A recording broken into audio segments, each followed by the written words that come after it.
집권 여당, 대통령을 보유한 정당.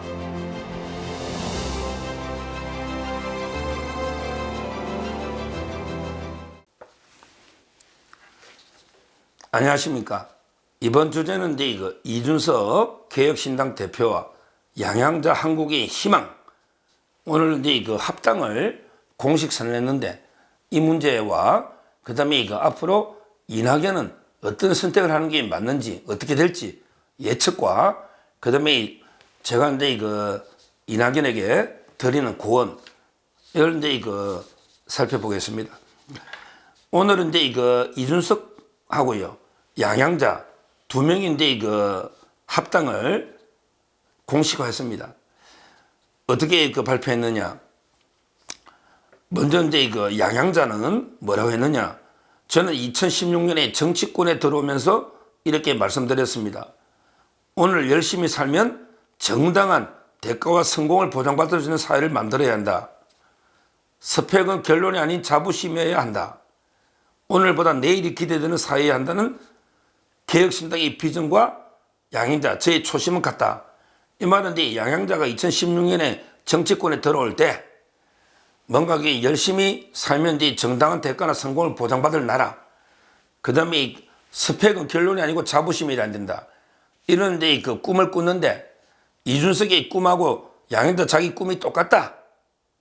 이준석이도 오늘보다 내일이 기대되는 사회, 이거니까 똑같다. 이런 발언을 했고요.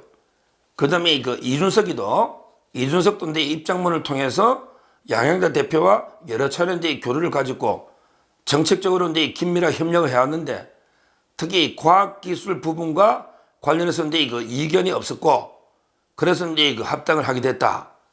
이런 식으로 이야기했습니다. 아마 과학기술 하나 가지고 이견이 없었다?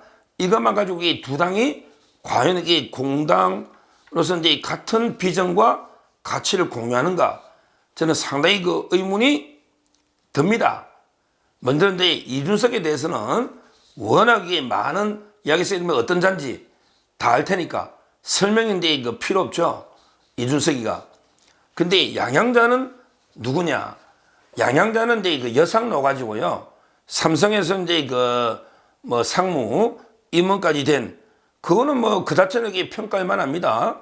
여상인데 임원 됐다, 그 정도는 평가할 만하지만, 근데 그 이후에 정치 행보를 보면요, 여러 가지 부동산 투기 의혹에 휩싸였죠. 부동산 투기 의혹.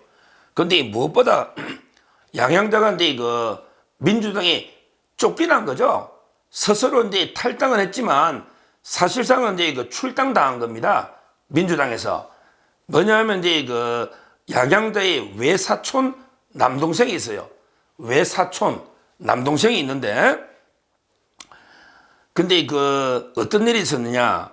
이 양양자의 외사촌 남동생인데 지구당을 관리하면서 거기에 직원한데요, 상당히 부적절한 은행, 성희롱이나 성추행 이런 논란에 휩싸였던 거죠.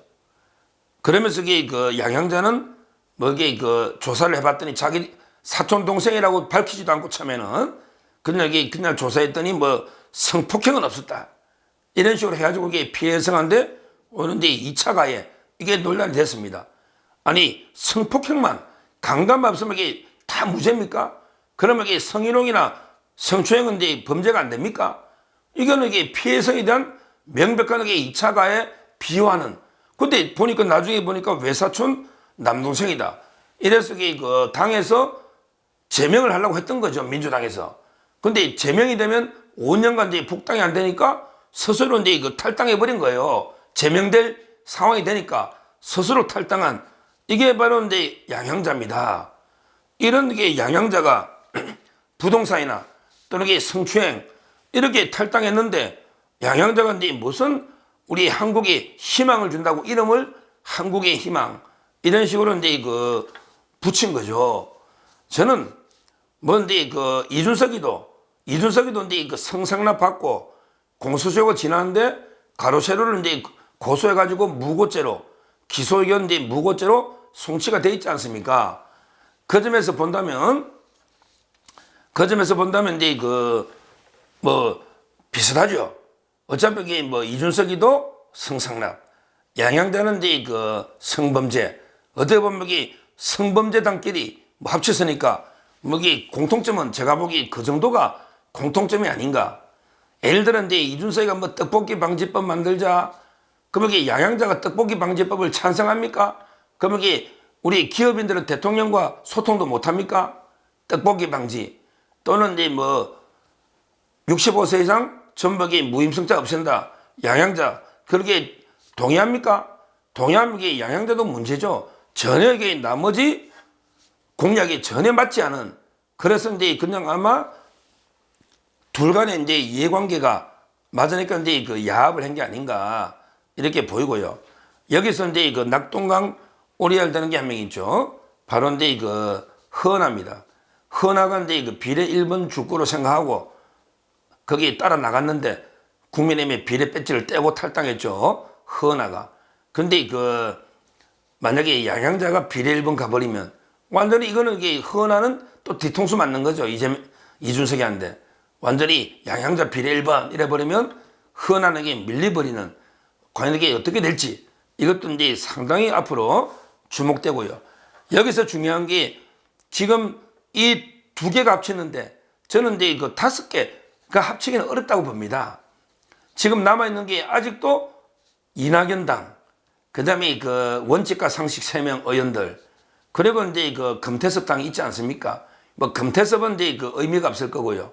그 다음에 이낙연하고 그 다음에 원칙과 상식은 합친다고 합니다. 이번에 합당을. 저는 아마 이렇게 되지 않을까. 결국은 이제 이낙연과 그 다음에 원칙과 상식, 거기에 박원석, 정태근까지 그런 데 하나의 당. 그 다음에 이준석하고 양양자, 요런 데 하나의 당. 그 다음에 금태섭이는 어디 갈지 이렇게 눈치 보다가 요 갈지 저 갈지 좀 이렇게 고민해보는 이런 상황인데 여기서 제가 다시 한번 이낙연, 저는 이제 이낙연 대표를 욕하고 싶진 않아요.